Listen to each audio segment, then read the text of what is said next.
Bonjour et merci de nous retrouver pour La Foi prise au mot, votre rendez-vous hebdomadaire de formation chrétienne. Alors tout au long du carême, vous le savez, nous vous proposons d'évoquer les grandes questions de la liturgie et dans ce numéro, nous allons parler d'un élément central de la messe, la prédication. À quoi sert-elle? Est-ce un élément facultatif dans la messe? Comment doit-elle être construite? Voilà les questions que je vais poser à mes deux invités. Père Gilles Drouin, bonjour. Bonjour. Vous êtes curé d'Étampes dans le diocèse d'Évry.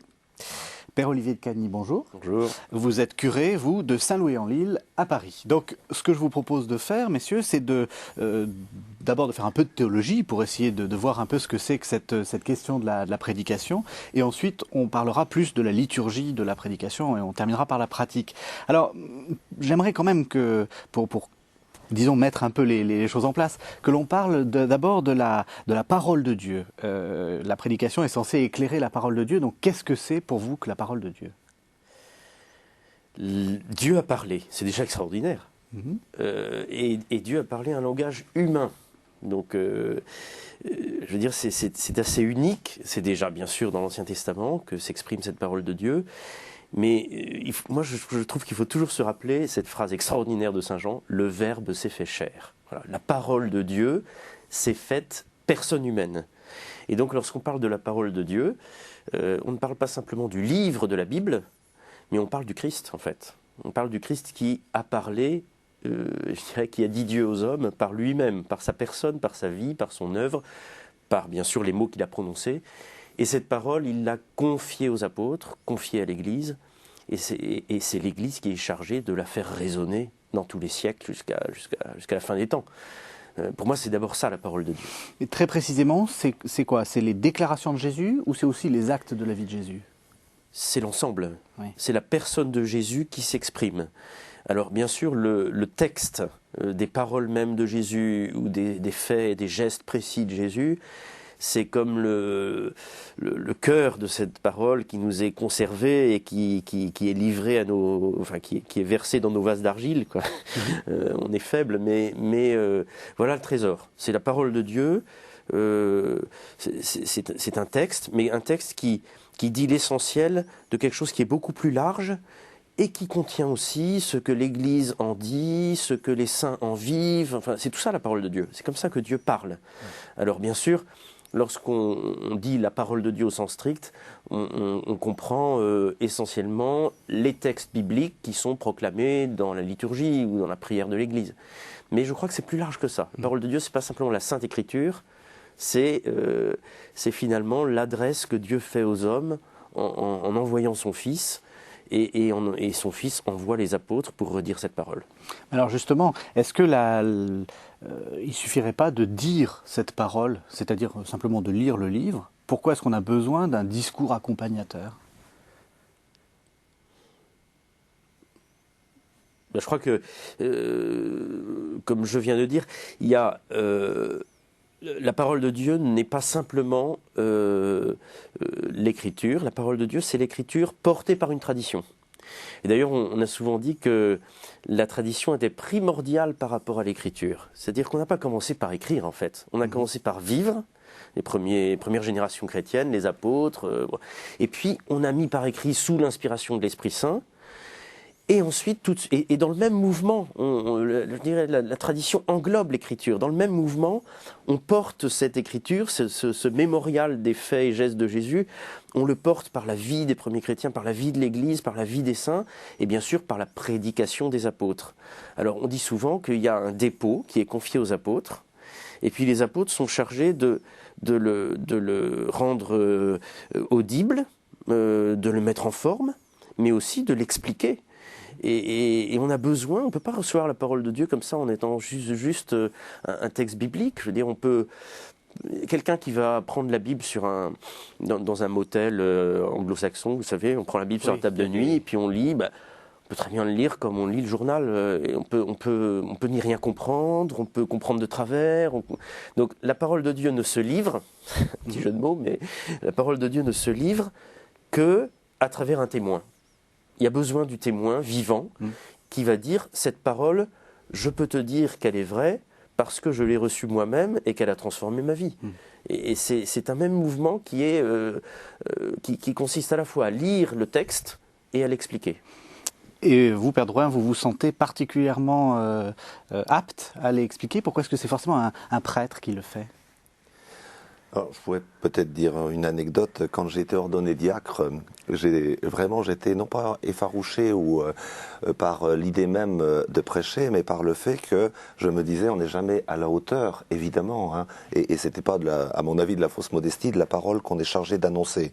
Heureusement qu'on est missionné par l'Église. Et je pense que c'est ça finalement, hein, le sens de l'ordination, le sens du fait que, eh bien, la prédication soit assurée par un prêtre ou un diacre. Je pense, parce que évidemment on n'est pas à la hauteur de la parole. C'est structurel, j'allais dire. Hein. Et pourtant, il faut bien l'annoncer. Hein. Le Seigneur nous l'a demandé. Hein, je veux dire, dans les derniers versets de Marc ou de Matthieu, eh bien voilà, prêcher. On nous envoie prêcher. Hein. Il envoie l'Église prêcher. Et c'est ce que l'Église a fait dès le départ. D'ailleurs, lui aussi a commenté, dans la synagogue de Nazareth, a commenté et a actualisé la parole, l'Ancien Testament, à l'époque, une parole qui était contextualisée, une parole qui avait été dite dans des circonstances qui n'étaient plus les mêmes, mais il l'a désenveloppée, entre guillemets, il l'a rendue actuelle pour ses auditeurs. Vous pensez qu'elle a besoin d'être rendue actuelle? Oh, je crois que c'est quand même une des grandes missions de l'homélie. Hein. C'est quoi rendre actuelle? Alors je sais pas, on parle souvent d'actualisation, une des missions, on dit explication, actualisation, classiquement, les missions de l'homélie dans le Concile Vatican II, on le dit à plusieurs reprises. J'ai l'impression que rendu actuel, c'est pas simplement en fonction de l'actualité, il y a une dimension temporelle, mais je crois que c'est beaucoup plus profond, c'est-à-dire mettre la parole en acte. Hein. Il faut que la parole, elle s'est faite chair, vous l'avez dit, hein, dans le Christ, et c'est fondamental. Hein. Je suis toujours frappé quand on dit, et je le dis, j'essaye de le dire aux paroissiens, quand on dit acclamons la parole de Dieu après l'Évangile, on n'acclame pas, vous l'avez dit, mais la littéralité du texte. On n'acclame pas un bouquin, mais on acclame le Christ. Hein, j'allais dire qui vraiment est sa mise en acte indépassable hein, de la parole de Dieu. Il est la parole de Dieu faite chair, mais l'actualisation, elle va jusque-là, j'allais dire, dans notre vie de chrétien, dans notre vie de baptême. C'est la parole de Dieu en acte très concret, mais j'allais dire, la parole de Dieu qu'on est chargé également, si on prend la métaphore de Paul au sens strict, vous êtes le corps du Christ, eh bien on est chargé elle doit nous habiter intérieurement et nous transformer. Je crois que ça va jusque-là, l'actualisation. Donc, classiquement, ouais, dans l'homélie, il y a toujours une actualisation, des suggestions d'actualisation. La parole est déjà en acte, d'ailleurs, on le voit dans l'Évangile, effectivement, lorsque Jésus parle lorsque Jésus, à la synagogue de Nazareth, ouvre le livre d'Isaïe, le rouleau, il voit un passage le concernant, et il referme le livre, d'abord il lit le passage bien sûr, referme le livre, et puis il dit « cette parole que vous venez d'entendre, c'est aujourd'hui qu'elle s'accomplit ». L'actualisation elle est là, c'est d'expliquer que cette parole qu'on vient d'entendre, elle peut porter des fruits aujourd'hui dans notre vie. Alors, il ne s'agit pas forcément tout de suite de prendre des décisions concrètes de type moral ou de comportement humain, mais déjà d'accueillir le fait que cette parole, c'est comme si Dieu la disait aujourd'hui pour moi, pour nous. Parce que dans l'acte liturgique, on est toujours un nous. Hein. Mais, et Jésus fait ça aussi avec les disciples d'Emmaüs.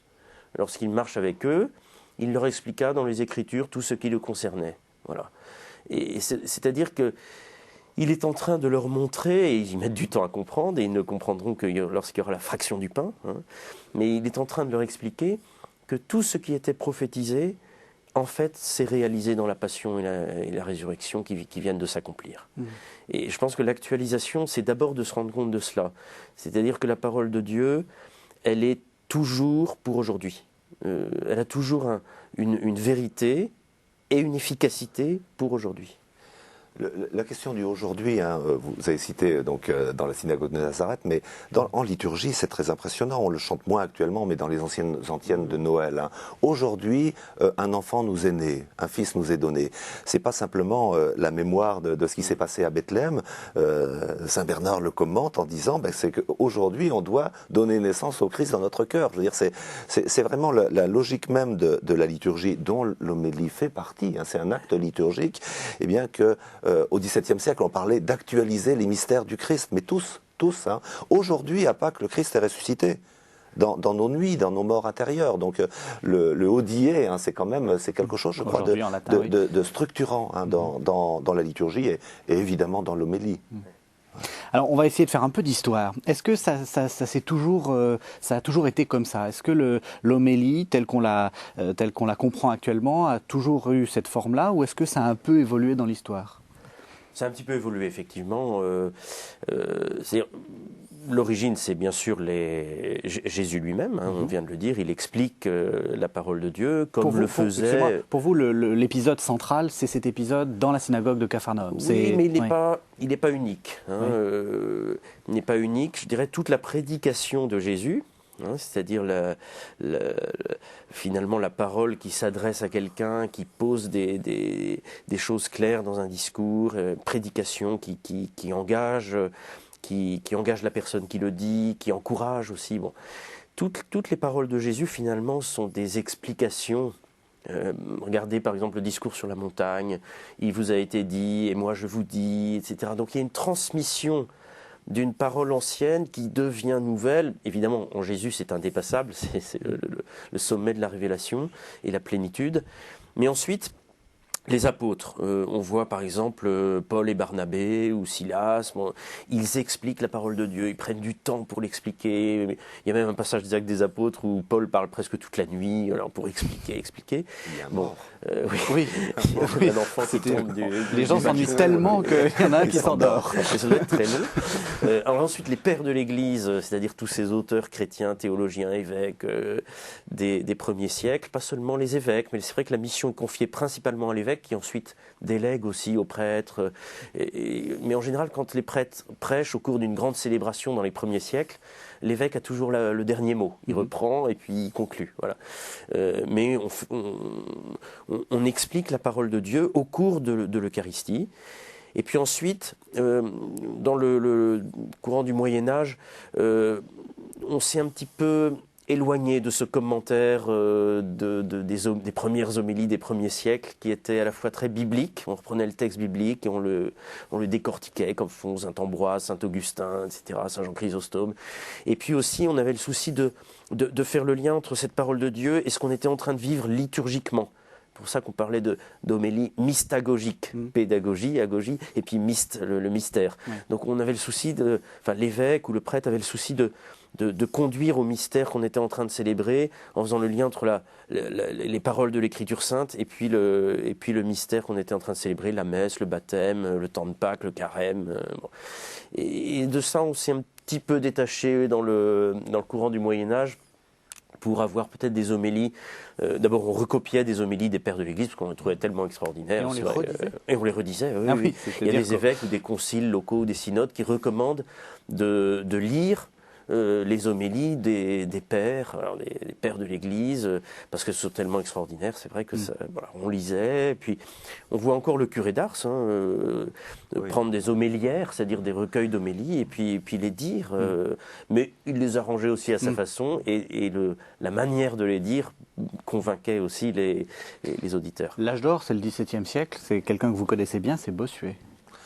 L'âge d'or, c'est un âge d'or de la littérature et de l'éloquence, mais je ne sais pas si c'est l'âge d'or de l'homélie. On parlait de sermons. Oui, voilà. Alors, après, je vous poserai la question de la différence entre les deux, mais voilà. Non, expliquez-nous ce qui se passe au XVIIe siècle. Le XVIIe siècle, c'est l'âge de la réforme catholique. Il y a eu le choc quand même du protestantisme, avec justement là une insistance quand même forte portée sur la parole de Dieu, et donc une réaction, entre guillemets, une réforme de l'Église qui justement demande au curé de prêcher chaque dimanche et d'expliquer.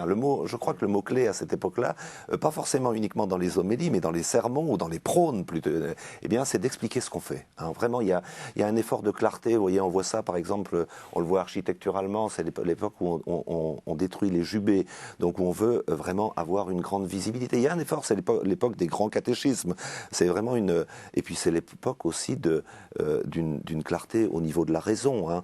Donc il y a un grand effort d'explication, et chez Bossuet par exemple, on voit très nettement une ligne de crête qui est peut-être encore actuelle, où il dit qu'il faut toucher le cœur, et le cœur profond, c'est quand même quelque chose d'important. Il a toute une anthropologie avec plusieurs strates, et il dit au départ il faut vraiment qu'on atteigne le cœur le plus profond, mais il faut également toucher l'intellect. Bossuet ne joue pas simplement par l'éloquence sur l'affectif ou sur l'émotion. il explique. Il explique inlassablement les Écritures, il explique les rites, vous parliez de mystagogie, mais il explique la messe, il passe son temps à expliquer la messe, c'est vraiment très impressionnant. Alors ça se fait certes dans l'homélie, mais dans le prône. Alors le prône, c'est un exercice qui a disparu actuellement. Alors oui, quelle est la différence entre prône, sermon et homélie? Alors, il y a des notes, Oui. j'allais dire, il y a une homélie, le mot a été restauré avec le mouvement liturgique, elle est plutôt un commentaire de l'Écriture sainte, elle est enracinée dans l'Écriture sainte, on a voulu retrouver également la sève de l'homélie des pères de l'Église. Le sermon, moi je pense que quand on regarde profondément, c'est à peu près la même chose. Les sermons de Bossuet sont parfois des homélies, parce qu'il part d'un verset de l'Écriture, qu'il commente, et puis qui ensuite, il actualise et il essaye de l'appliquer pour la vie de ses contemporains. C'est vraiment mais on a un peu abandonné ce mot de sermon parce que ça fait un peu sermonner et que ça caractérise, à mon avis, c'est connoté d'une dérive qu'il y a eu notamment au XVIIIe siècle, pas uniquement, mais de réduire l'enseignement du Christ à une morale, donc un côté un peu moralisateur. Et puis le prône, c'est un exercice qui a disparu. C'est un exercice qui était vraiment où à la fois on avait une sorte de catéchèse. Bossuet, quand il expliquait, alors les prônes de Bossuet n'ont pas été conservés. C'est dommage, c'est vraiment. Mais Bossuet était un exemple, mais les plus anciens, peut-être de nos téléspectateurs, ont connu des prônes. Ça s'est fait encore jusqu'entre deux guerres. Et puis, il y avait aussi tout ce qui était la vie de la communauté, la vie paroissiale, des annonces, entre guillemets. Donc, c'est un exercice particulier, là, qui a disparu de nos jours. Il y avait un aspect dans les prônes de prière universelle. Aussi, On priait pour la communauté, on priait pour l'Église, pour l'État, on donnait les annonces, la messe de tel jour va être célébrée pour telle personne. D'accord. Donc, en fait, le prône, c'était un peu un ensemble. D'accord. Finalement, c'était au cœur de la messe en latin, dans un pays qui parle pas latin. C'était un peu le moment où on parle français, en fait. Et où on dit, on explique l'Écriture, effectivement, on explique l'Évangile, on fait un peu de catéchèse, parfois un peu de morale, et puis on donne des avis, on donne des intentions de prière, etc. Alors, vous avez parlé du mouvement liturgique. Effectivement, avec Vatican II, on a l'impression qu'il y a eu une sorte de recadrage. On est reparti vers quelque chose de plus biblique. Est-ce que c'est exact ce que je dis ou c'est faux? Simplement sur la question des mots, quand on regarde dans la constitution conciliaire sur la Sainte Liturgie, Sacrosanctum Concilium, eh bien les trois mots prédication en latin, sermon et homélie sont présents. Et alors je ne sais pas, mais j'ai pas eu l'impression que finalement qu'il y ait une volonté, ils sont interchangeables. Donc les mots sont présents. Il ne faut pas accorder trop d'importance aux mots. Ceci dit, ce que la Constitution dit et demande, et ça c'est à la suite du mouvement liturgique notamment, c'est qu'on ait une lecture plus abondante de la Sainte Écriture. Et ça c'est quand même quelque chose. On puise largement dans le trésor, notamment dans l'Ancien Testament. Et on voit dans la structure des lectures actuellement où l'Évangile est pratiquement toujours en écho avec la première lecture, souvent dans l'Ancien Testament. Et c'est vrai qu'à partir de là, l'homélie est redevenue plus scripturaire. Elle est redevenue plus scripturaire. Mais je fais un tout petit, non pas un bémol, dans la dernière exhortation sur l'Eucharistie du pape Benoît XVI. Vous savez, je ne veux pas dire qu'il y a des jeux de balancier, mais au sens, j'allais dire, juste du terme. C'est-à-dire qu'il rappelle, les pères synodaux rappellent que, eh bien, la partie, j'allais dire, explication dogmatique également, enseignement, et notamment dans un contexte quand même d'affaissement de la culture religieuse, fait partie de l'homélie. Je veux dire, évidemment, un enseignement nourri intérieurement de la sève des Écritures, mais la vieille explication à la Bossuet fait encore partie actuellement, et je crois, je ne suis pas sûr, donc personnellement, qu'on le fasse. Donc, il y a une attente du côté de l'enseignement également.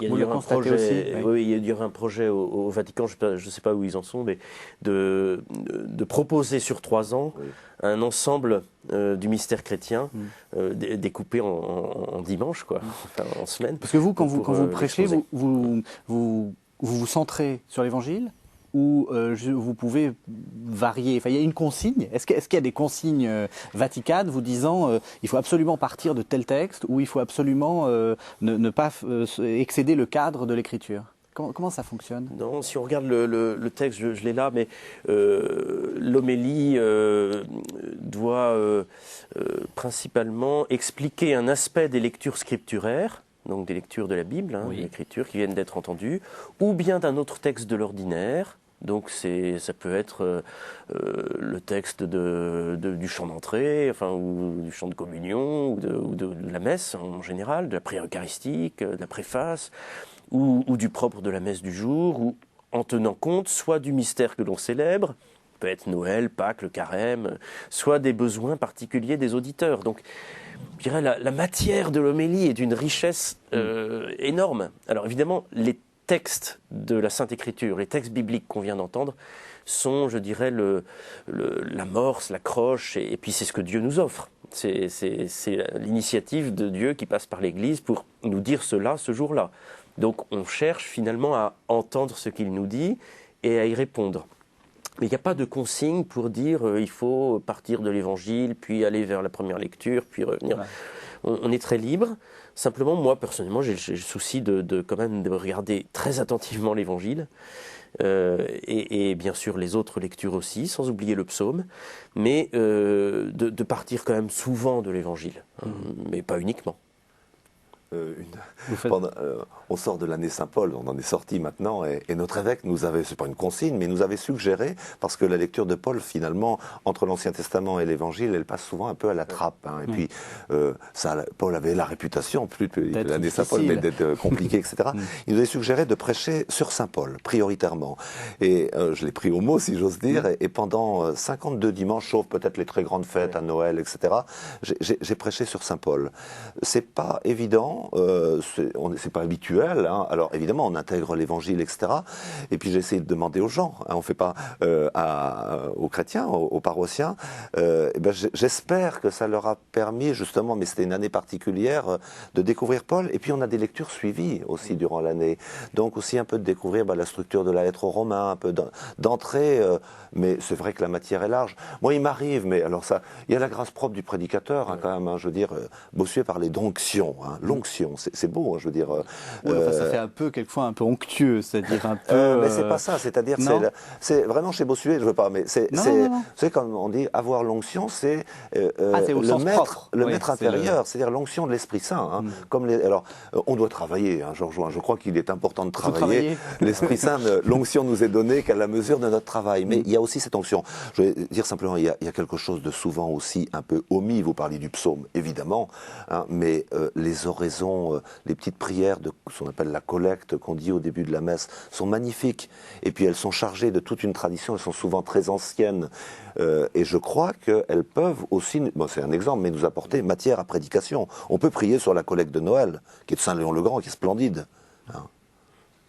Alors, maintenant, on va faire un peu de liturgie. J'ai des questions, alors là, d'une naïveté sans fin, en particulier sur la façon dont les choses se déroulent. Alors, si vous me corrigez si je me trompe, le lecteur ne se trouve pas au même endroit que celui qui préside et ne se trouve pas au même endroit que le chantre. Est-ce que c'est fait exprès et quel est le sens de cette disposition-là ? Oui, c'est important. Il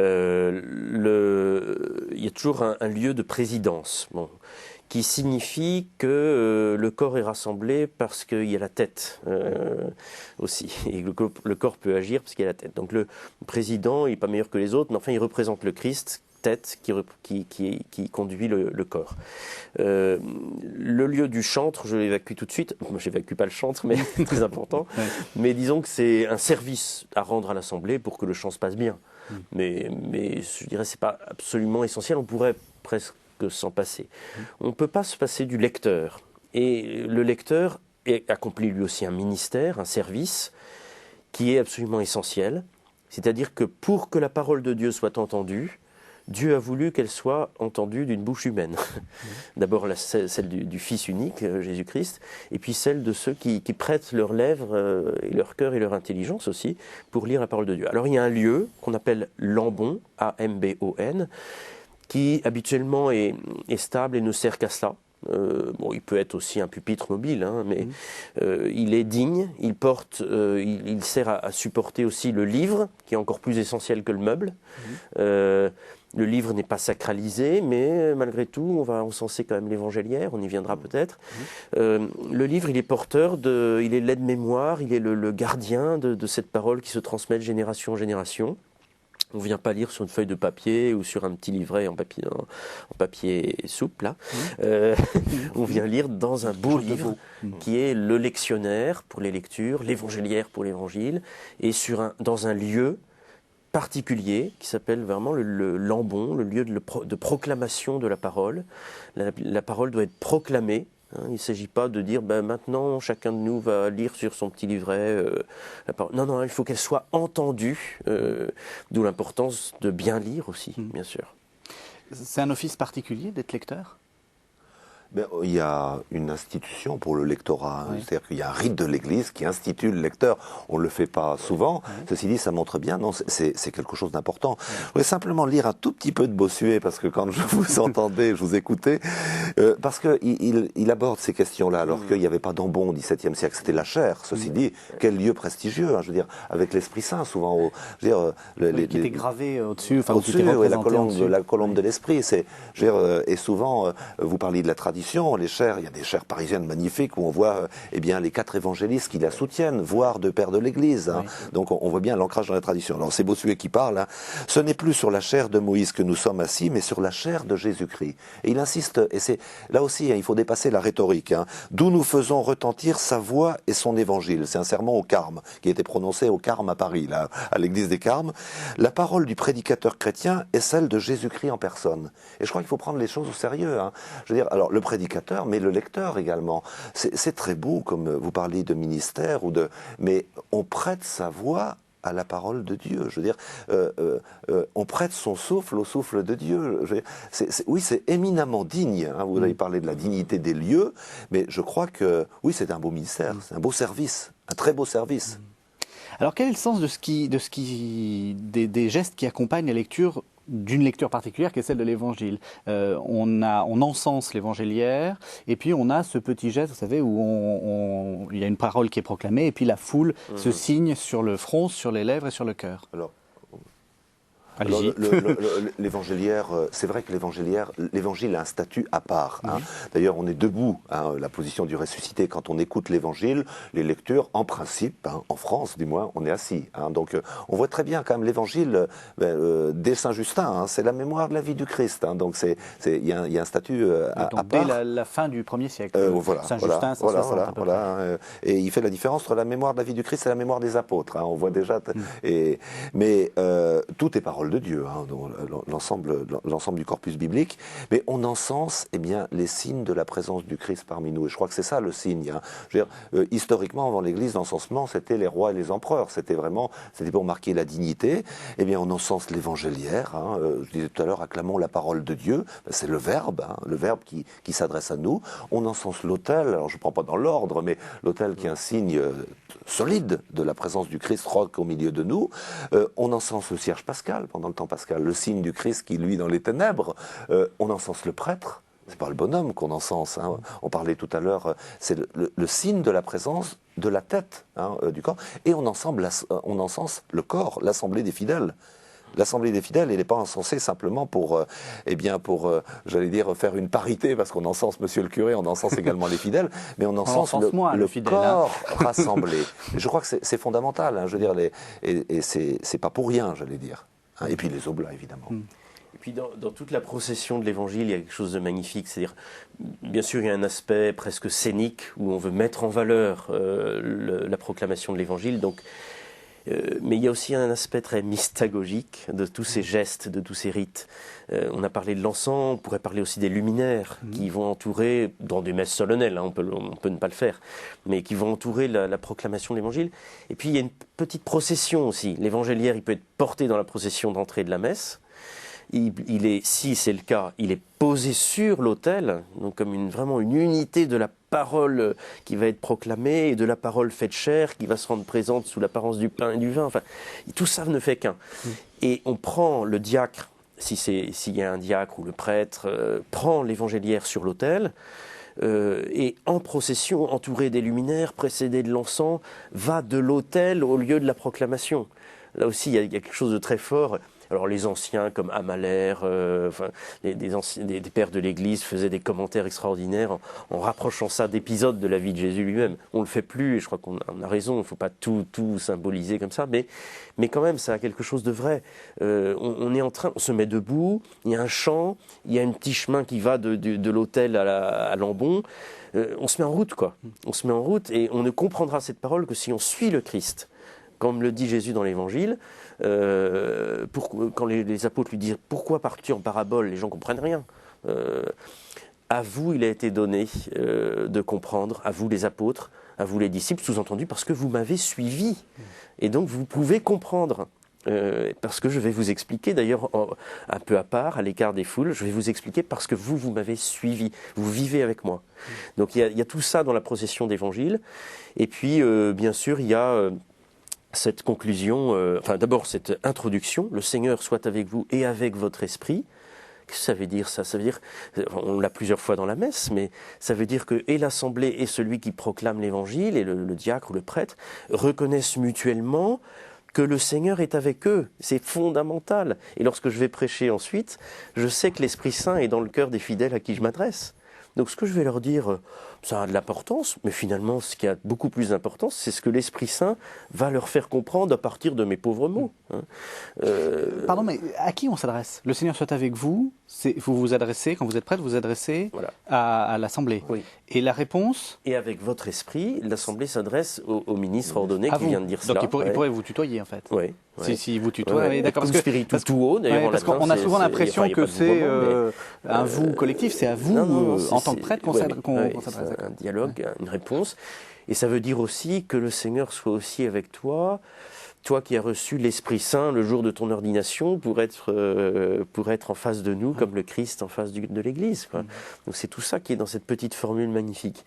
Et ensuite, Évangile de Jésus-Christ, le texte latin originel et qui sert de modèle aussi dit « Lexio Sancti Evangelii secundum » lecture du Saint Évangile, selon... Voilà, c'est lecture de l'Évangile selon, c'est même pas lecture de l'Évangile de Luc, oui.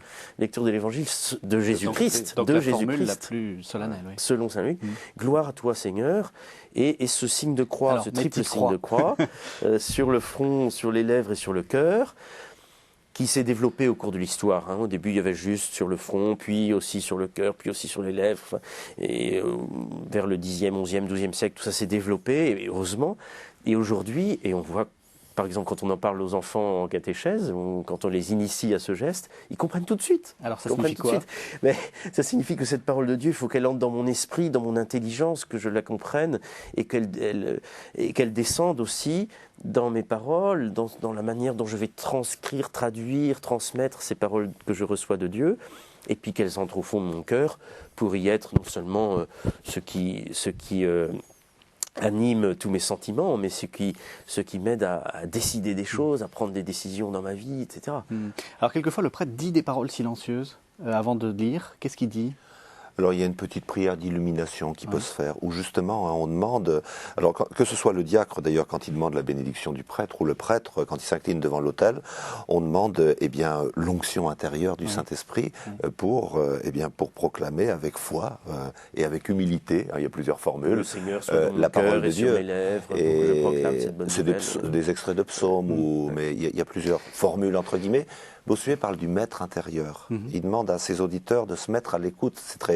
C'est pas de la fausse humilité, alors qu'il va parler du maître intérieur qui le précède. Donc c'est vraiment l'Esprit Saint nous précède, heureusement. Alors souvent quand on a l'habitude d'aller à la messe, ces petits gestes, etc. On se dit allez je me lève, bon. Est-ce que pour vous c'est important cette participation? Est-ce qu'il faut qu'il y ait ce dialogue? Est-ce que c'est juste quelque chose d'automatique ou au contraire il faut y chercher un sens supplémentaire pour nous fidèles? Je suis pas sûr qu'il. Alors, vous voyez ce que je veux dire? Est-ce qu'on pourrait s'en passer? Non, je crois pas. Je crois pas. Je crois qu'ils nous sont donnés, j'allais dire, comme autant de signes pour nous introduire dans le mystère, pour nous mettre en disposition d'accueillir ce que Dieu veut nous donner.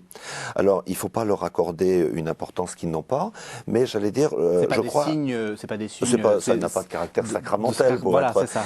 En revanche, vous l'avez magnifiquement dit pour ces trois petits signes. Vous savez, il y a d'autres signes qui sont proches quand on fait des entrées en catéchuménat, etc. On a une grande signation. On signe également les oreilles pour que tes oreilles entendent, écoutent la parole de Dieu. On signe les épaules pour suivre le Christ, etc. Je crois que ces signes, il faut le Concile parle d'une noble simplicité. Alors ça, c'est l'art de célébrer, on fait ce qu'on peut, hein, les prêtres. Hein. Mais je crois qu'il faut leur accorder toute l'ampleur nécessaire, sans théâtralité, pour eh bien, les laisser parler. Hein, les laisser parler. Il y a des moments où il est peut-être probablement nécessaire de les expliquer pour raviver. Ça peut faire l'objet d'une partie de la prédication, dans certains cas, dans des circonstances. Mais non, tous ces signes, pour moi, mais c'est la même chose pour les vêtements liturgiques, c'est la même chose pour le mobilier, il y a, sont fondamentaux. Hein. Je veux dire, on s'adresse, le Seigneur, il est venu dans notre chair, on s'adresse pas simplement à des purs intellects, mais à des hommes et des femmes incarnés avec un cœur, avec une sensibilité. Il y a aussi ces petites paroles qui sont à la fin des lectures et à la fin de l'Évangile. Quand un lecteur achève sa lecture, parole du Seigneur, nous rendons grâce à Dieu. Et puis à la fin de l'Évangile, comme vous l'avez dit, acclamons la parole de Dieu. Et l'Assemblée ne répond pas merci de nous avoir lu ce texte dans un livre, mais louange à toi, Seigneur Jésus. Donc acclamons la parole de Dieu. On est tourné vers un bonhomme qui a lu un livre, mais on ne s'adresse pas à lui ni au livre. Oui. Louange à toi, Seigneur Jésus. Donc ça, c'est le début de l'homélie. Hein. Oui. C'est le début de la réception intime et du Christ qui nous parle. Voilà. Et puis après, il faut expliquer. Eh ben, on va arriver donc à cette dernière partie. Il nous reste juste un quart d'heure pour que vous nous expliquiez comment on fait une bonne homélie. Justement, comment est-ce que vous êtes plutôt dans l'idée qu'il faut que l'homélie soit très rhétorique, très qu'on fasse, vous savez, on disait souvent montrer le crâne et montrer la croix, enfin donc faire des émotions à l'Assemblée, ou est-ce qu'il faut une parole simple? Quelle est votre doctrine là-dessus? Moi, je dirais parler au cœur. Mais parler au cœur, pas simplement faire bouger les sentiments superficiels. Oui. Parler au cœur des personnes qui vivent des choses fortes, qui vivent des choses avec Dieu, qui vivent des choses dans leur vie quotidienne. Parler, rejoindre ce qui fait leurs préoccupations et leur vie intérieure. C'est quoi le...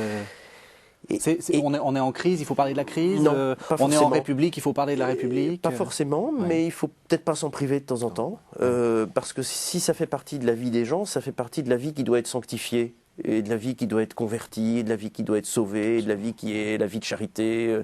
La charité, la politique est une forme éminente de la charité. Hein. C'est une parole de je sais plus si c'est Pie XII, Jean 23 ou Paul VI. Mais je dirais qu'il faut parler au cœur, au cœur des préoccupations des gens, qu'on connaît, qu'on aime, on rejoint ce qui fait leurs préoccupations, mais aussi parler au cœur du sujet.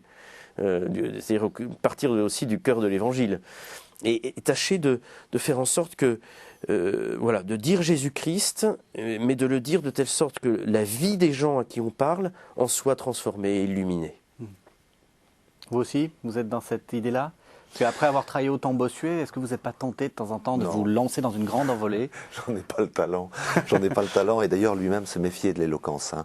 Il disait l'éloquence est parfois nécessaire, c'est très beau parce qu'il la considère comme un moyen, mais, alors il le dit mieux que cela, mais elle doit être justement tissée de citations d'Écriture sainte. C'est-à-dire, on peut être éloquent, mais à partir de la parole de Dieu qui dit les choses mieux que nous-mêmes. Hein. Et là, il est très proche des pères de l'Église, parce qu'en réalité, son éloquence, il y a il met bout à bout des morceaux d'évangile. Alors lui demande aussi, on n'est pas sur Bossuet, mais de partir de l'Écriture sainte et dans une approche admirative. Et je crois que c'est important. Hein. Alors après, je crois, mais il y a vraiment, je crois, la grâce propre de chaque prédicateur également. Hein. À Étampes, on est 3 prêtres et on s'amuse. C'est pas qu'on s'amuse de temps en temps. Eh bien, quand on se réunit à partager sur la façon dont on a reçu et transmis sur un même texte. Et c'est très différent. Et on est, alors je ne sais pas, je pense en plus il y a le mode d'expression qui est très différent, on est de cultures différentes. Moi je suis avec 2 prêtres d'origine africaine, les cultures, et je crois qu'il faut habiter ce qu'on fait fortement. Hein. Donc il y a la grâce propre. Alors évidemment, on peut plus prêcher comme au XVIIe siècle, ne serait-ce que parce qu'il y a le micro actuellement qui change le type de rapport avec l'Assemblée. Hein. L'éloquence, etc. Elle était aussi valable à une époque, où il fallait parler probablement plus lentement également. Il y a des questions techniques, mais moi je crois plutôt, il y a vraiment, vous parliez de parler au cœur, vous l'avez dit, mais c'est pas simplement au cœur affectif, hein, c'est au cœur profond, vous l'avez dit, de la personne. Et je disais, je crois qu'on est un peu sur une ligne de crête entre une nécessité de toucher les gens, hein, vraiment, on parlait de l'onction, hein, mais également parfois, la nécessité également, il faut avoir de la matière, d'apporter un enseignement. Alors ça, après, c'est peut-être la sensibilité de chacun, mais je crois qu'il y a une demande actuellement. Moi, j'ai un peu souffert. Alors c'est facile. Hein, maintenant, on est plus modeste depuis que je suis prêtre, il n'y a pas très longtemps. Mais d'homélie qui manifestement n'était peut-être pas suffisamment travaillée et dont il y a quand même du contenu intellectuel. Et puis, bon, je pense. Alors, on va pas. De méditation de la parole de Dieu. Moi, je suis d'origine lorraine, je fais une toute petite... il y a beaucoup de protestants encore, des luthériens, et on nous disait, quand j'étais gamin, le vendredi après-midi, ne dérangez pas monsieur le pasteur parce qu'il prépare son sermon. Et dans le protestantisme, c'est vrai que l'homélie a une place très importante, puisque le sacrement est moins développé, et c'est pas rien. On ne le dérangeait pas, et il le faisait le vendredi, c'est-à-dire le jour de la mémoire de la Passion du Christ. C'est-à-dire qu'une relecture, à mon avis, des Écritures à la lumière du mystère pascal du Christ. Et je crois que c'est nécessaire. Hein. Oui, tout à fait. Dans la préparation que nous faisons, bon, là aussi chaque prêtre a sa manière de faire, moi je peux vous dire que je me pose quelques questions à chaque fois, et quelques questions basiques. Qu'est-ce que ces textes me disent à moi, déjà? Qu'est-ce que Dieu veut me dire à travers ces textes, à moi personnellement? Pas simplement comme ça dans une relation affective avec la parole de Dieu, mais affective aussi, mais déjà j'étudie le texte. Parfois je vais voir l'hébreu ou le grec pour vérifier telle ou telle chose. Je travaille le texte et je me dis, à travers cette étude du texte, je ne vais pas transmettre aux gens tous ces détails exégétiques, c'est pas ça forcément qu'ils attendent, peut-être un point ou l'autre, mais qu'est-ce que ce texte me dit? Et ensuite, en fonction de cela, de ce que j'ai compris moi, maintenant je passe à une autre étape. Qu'est-ce que Dieu veut que je dise à ces gens que j'aime et que je connais un peu et qui me sont confiés par lui? Qu'est-ce qu'il veut à travers ces textes que je dise moi à ces gens-là? Ouais. Mais justement, là, vous évoquiez le côté un peu travail. Je me souviens d'un vieux prêtre qui disait en riant, un bon sermon, c'est une idée et encore. Est-ce qu'il faut avoir peur de l'armature intellectuelle? Est-ce qu'il faut avoir peur d'expliquer des choses, d'être un peu... parce qu'on a été pendant quand même assez longtemps sur il faut éveiller des choses, etc. Vous dites qu'il faut y aller franchement. Enfin, Moi, je crois qu'il faut travailler et qu'il faut réfléchir vraiment à ce qu'on veut transmettre. Une idée ou deux ou trois, 5 minutes ou 15 minutes, à la limite, moi ça m'est égal. Mais peut-être pas vos auditeurs. Oui, on y viendra peut-être. On va y venir. Oui. Mais ce qui est important, c'est voilà, qu'est-ce que je veux transmettre d'essentiel? Qu'est-ce qui me paraît important pour les gens encore une fois, qui me sont confiés tels qu'ils sont. Je ne les connais pas tous, je ne sais pas tous ce qu'ils vivent avec le Seigneur ou dans leur vie professionnelle ou dans leur famille, mais en tout cas, je suis envoyé vers eux par le Christ. Qu'est-ce que j'ai envie de transmettre? Et il y aura sans doute des idées théologiques, peut-être une précision sur le contenu de la foi. C'est l'aspect prédication, l'aspect sermon aussi, peut-être pas au sens moralisateur, mais un encouragement à vivre quelque chose. Je me pose la question, est-ce que les gens vont être aidés à faire un acte de foi? Est-ce qu'en sortant, en terminant l'homélie, ils vont pouvoir se dire « je crois plus en Dieu » ? Est-ce qu'ils vont pouvoir se dire « j'ai envie d'aimer plus Dieu ou les autres » ? C'est quand même tout ça qui est important. Et ça passe bien sûr par une éloquence et par le fait de toucher le cœur au sens des sentiments et de la joie d'être chrétien, par exemple. Mais c'est aussi... voilà, ce Dieu en qui je crois, qui est-il? Père, Fils, Saint-Esprit, mort et ressuscité pour nous. Enfin, est-ce que tout ça va pouvoir passer aussi dans l'enseignement, dans la prédication? Je n'oublie pas le sens du mot homélie qui, étymologiquement, veut dire aussi entretien familier. Dans le grec, homilia, homilein, c'est s'entretenir familièrement avec quelqu'un, converser avec un ami. Il y a ça aussi dans l'homélie. S'ils sentent que je suis leur ami, ou que on est amis, on peut se confier des choses. Et à partir des textes qu'on vient d'entendre, j'ai envie de leur confier, bien sûr, le sens du texte il ne faut pas oublier le sens premier du texte. Enfin, le texte dit des choses et on ne va pas mentir par rapport à la parole de Dieu. Il ne faut pas chercher à biaiser. Si le texte nous dit quelque chose de dur, il va falloir l'affronter. En fait, c'est le convertissez-vous de Jean-Baptiste, par exemple, ou les choses dures que Jésus peut dire à la Samaritaine, etc. Donc il y a des choses parfois dans la parole de Dieu qui sont exigeantes. Eh bien, moi, je me pose la question, quand je fais l'homélie, quand je prépare l'homélie, c'est dur pour moi, c'est dur pour eux. Comment je vais leur faire comprendre que ça a beau être dur, il ne faut pas qu'ils l'entendent comme « il faut », mais il faut qu'ils l'entendent comme « je peux ». Je peux accomplir cette parole de Dieu. Je vous ai senti réagir quand on a parlé de sermons. Ça ne vous gêne pas quelquefois de faire des sermons, c'est-à-dire de faire un peu de morale? Non, je pense pas. On n'utilise plus trop le mot. Non, parce que je veux dire, non mais utiliser, ne pas avoir peur de temps en temps de faire de la morale, enfin en disant voilà, là ça va plus. Je crois que alors dans les trois objectifs, j'allais dire qu'on évoquait, il y a également évidemment la vie en chrétien, je veux dire la vie en Christ. Et parfois il y a des exigences et bien ça fait partie, j'allais dire, de l'actualisation et de la fonction un peu exhortative. Je crois le Seigneur le faisait, les pères de l'Église le faisaient. Il n'y a pas de raison. Bossuet le faisait pendant le carême devant le roi où il était extrêmement plus que critique, j'allais dire. Donc non, je crois que c'est une partie. C'est vrai qu'on sort d'une période où une réduction finalement de la foi à une exigence, à une vision un peu. Mais c'est plutôt dans le style du sermon, dans le contenu qui a pu faire réagir. Mais il y a le convertissez-vous, c'est quand même tout au début de la prédication. Jean-Baptiste est repris par le Seigneur. Le royaume de Dieu est là, oui, il est là. Donc on doit être joyeux, mais la conversion, elle est toujours à reprendre. Je voudrais simplement revenir sur le travail, à mon avis. On fait ce qu'on peut, j'allais dire, mais je crois que c'est vraiment on en parlait, assez fondamental également pour une autre raison, c'est que ça nous évite de faire subir à nos paroissiens qui viennent, qui ont simplement la projection de nos dadas, si j'ose dire, ou nos questions, j'allais dire, on a aussi nos angoisses, nos questions existentielles, etc.